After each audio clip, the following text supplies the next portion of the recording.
Bem-vindos a mais um episódio do Devocional sobre o Sermão do Monte, baseado em Mateus 5, 6 e 7. E hoje nós iremos falar sobre uma questão de obediência. O reino de Deus, ou no reino de Deus, é uma questão de obediência. Vamos ler o nosso texto. Hoje é Mateus 7, versos 21 a 23, que diz: Nem todos os que me chamam Senhor, Senhor, entrarão no reino dos céus, mas apenas aqueles que de facto fazem a vontade do meu Pai que está no céu. No dia do juízo muitos me dirão: Senhor, Senhor, não profetizamos em Teu nome, e não expulsamos demónios em Teu nome, e não realizamos muitos milagres em Teu nome. Eu, porém, diz Jesus, eu, porém, responderei: nunca os conheci. Afastem-se de mim, vocês que desobedecem à lei. Claramente este texto apela à obediência, né? Por isso afirmo que o reino de Deus é uma questão de obediência. Se quisermos ser rigorosos, toda a palavra, desde o início, é um desafio à nossa obediência. Não somos salvos pela obediência, não nos tornamos maiores por causa dela, não é a única marca de que somos de Deus, mas é francamente um dos, se não o maior desafio ao nosso próprio coração, ou seja, ser totalmente obedientes a Deus. Obedecer a Deus não é só cumprir regras, mas viver debaixo de uma relação. Ou seja, não basta fazer coisas certas, é preciso ouvir e conhecer o coração do Pai e viver para fazer a coisa ou as coisas certas. E para isso precisamos de coragem e humildade para nos sujeitarmos sempre e em tudo a Ele. Então, o primeiro ponto que eu quero destacar é que a obediência no reino é uma questão de relacionamento. Ou seja, a obediência que é frutífera, a obediência que de facto faz sentido diante de Deus é aquela que é baseada ou que vem fruto do relacionamento. Vamos explicar isso. No reino, a obediência está sempre ligada ao relacionamento. A ideia não é apenas e só cumprir regras ou tarefas, mas com base no relacionamento, então agir em conformidade dele. O nosso texto deixa escapar esta realidade quando Jesus coloca na boca dos desconhecidos a expressão Senhor, mas ele prefere usar a palavra Pai. É interessante, não é? Reconhecê-lo como Senhor é importante, mas é apenas o primeiro passo na relação. O reino não é uma empresa, um negócio, onde tudo é uma questão de hierarquias, de posição e de cumprir tarefas de forma a chegar mais acima, mas onde ninguém se conhece intimamente. O reino é uma casa de família, tem que ser, em que Deus é o Pai e nós somos filhos. Filhos que conhecem o coração do Pai e por isso conhecem a sua própria razão de existir. Sabem qual o propósito que o Pai destinou a cada um? E vivemos não para impressionar ou competir, mas para agradar o Pai, e para isso é necessário fazer a sua vontade. Creio que muitos falham nisto. E por isso a religião tem crescido, mas enganado a tantos. Ouçam, achamos que desde que façamos coisas boas, estaremos a fazer o que é certo. E ao fazer o certo, estamos a ganhar o céu, em vez de intimidade com Deus. Isto é errado. Isto é religião. A religião e os religiosos, por mais bem intencionados que sejam, estão enganados e a enganar. Não basta fazer coisas boas. Cristo deu a sua vida para que, ao crermos nele, nos tornássemos filhos de Deus. Este é o ponto.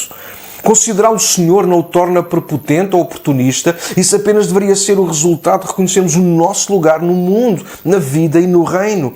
Contudo, a forma como deveríamos ver-nos é como filhos e filhas de Deus, mas para que isso aconteça, precisamos assumir e viver numa relação saudável e constante com o Pai.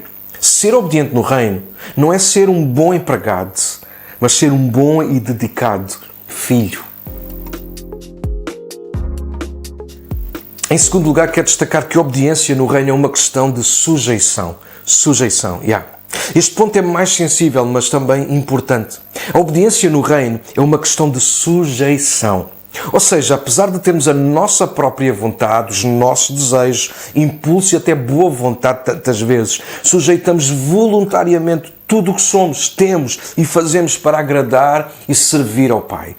Isto ensina-nos sobre a disciplina de, no relacionamento, a ouvir e conhecer a verdade, a vontade, aliás, os princípios e os objetivos do Pai, a viver e a servir em função disso. E não do que achamos ser melhor para nós, do que achamos ser melhor até para o reino, ou seja, qual outro motivo que for. Viver sujeitos é escapar das armadilhas da religião e dos achismos, nossos e dos outros, em que deixamos de fazer o que parece bem certo para fazermos custo o que custar, faça sentido ou não, sempre e só a vontade de Deus.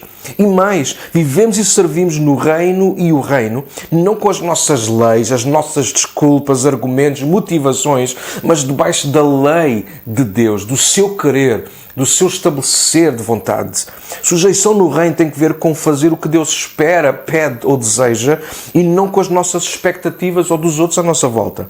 Por exemplo, João Batista foi considerado por Jesus alguém grande no reino, não pelos milagres que fez, que aparentemente não fez, mas a igreja que ele edificou, qualquer outra obra grande que tenha feito, mas João Batista é considerado grande pelo próprio Cristo no seu testemunho, lá no Evangelho de João, porque foi uma luz no meio das trevas. Uau! Cumpriu aquilo que Deus expectava dele.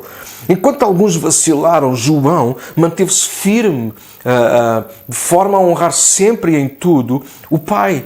João não viveu para impressionar nem os homens, nem até Deus. Ele viveu em sujeição ao Pai como um filho amado. Jesus, enquanto homem, fez exatamente o mesmo. Sujeitou-se em amor, entrega e paixão à vontade de Deus, ainda que isso lhe tenha custado a própria vida. Contudo, foi considerado pelas o próprio Pai proferiu estas palavras, um filho que lhe dava prazer. Não pelos milagres ou pelo extraordinário que fez, mas pela sua sujeição voluntária, sempre e em tudo. Sujeição no reino só é mal visto e mal interpretado ou visto para os que não estão em relacionamento com o Pai, nem em relacionamento com ninguém. Esses apenas cumprem ordens ou fazem tarefas na expectativa do que recebem no fim, do salário, da palmada nas costas, da promoção, etc. Para os que amam a Deus como Pai, sujeição é a maior bênção que podiam desfrutar, porque o seu alvo não é chegar ao fim da tarefa, mas aproveitar tudo e todos os momentos para agradar ao Pai e usufruir da sua presença e em todo o tempo demonstrar-lhe amor e total devoção. Filhos amados que dão prazer são aqueles que, fruto da relação, serem filhos, se sujeitam livre e espontaneamente em amor. O seu objetivo é amar enquanto são amados, mesmo que isso lhe traga dissabores. Para concluir hoje, quero reforçar as palavras do nosso texto, que Jesus diz, não vos conheço. Fortes. Estas pessoas, aliás, indicadas por Jesus, estavam aparentemente ativas, atarefadas, a partir de fazer até coisas boas, diz o texto, a profetizar, a expulsar demónios ou realizar milagres, contudo, tudo a acontecer fora da relação. Podemos dizer que até fora de controle, fora do reino, fora da vontade de Deus.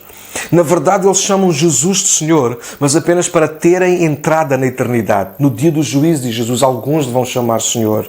Isto ensina-nos algo sobre a obediência no reino. Toma nota. Não basta chamá-lo de Senhor se não estamos dispostos a abrir mão do nosso eu. Não basta chamá-lo de Senhor se na verdade, na realidade, na prática, o Senhor continuamos a ser nós. Reparem no texto, eles mostram as suas credenciais, o seu currículo, cheio deles mesmos, mas vazios de Cristo. Nós fizemos, nós profetizamos, nós.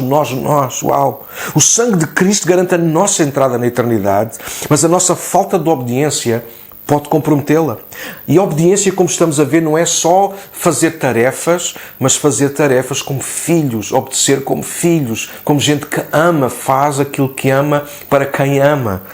Precisamos aprender a viver como filhos e filhas, porque é a única forma de conhecermos o coração de Deus, a sua palavra, a sua lei, a sua vontade e o seu querer. Precisamos oferecer em amor a nossa sujeição e total e incondicional ao Senhor, que afinal também é nosso Pai. Uma sujeição de filhos, em que lhe damos tudo o que somos, em que confiamos sempre na sua vontade, em que nos entregamos para o conhecer e satisfazer de forma a nunca ouvirmos dele. Não vos conheço. E hoje chegamos ao fim de mais um episódio. Agradecemos mais uma vez de coração vocês estarem desse lado a apoiar, a fazer os vossos gostos, a partilharem, a fazer os vossos comentários. Estamos muito gratos a Deus pela vossa vida. Estamos orando para que Deus nos ajude a ultrapassar toda esta pandemia, todo este contágio que está aqui também na nossa zona, para que rapidamente possamos voltar a abrir as portas e estar juntos na Igreja para Todos na Pontinha. Mas até lá vamos nos encontrando por aqui, online, por mensagens e outras formas que sempre são possíveis, uma chamada chamada, enfim, para não nos perdermos uns dos outros. Nós precisamos de vocês, certamente vocês também precisam de nós. Então deixamos um abraço enorme, continuem a seguir-nos nas redes sociais e que Deus vos abençoe muito. Tchau, um abraço.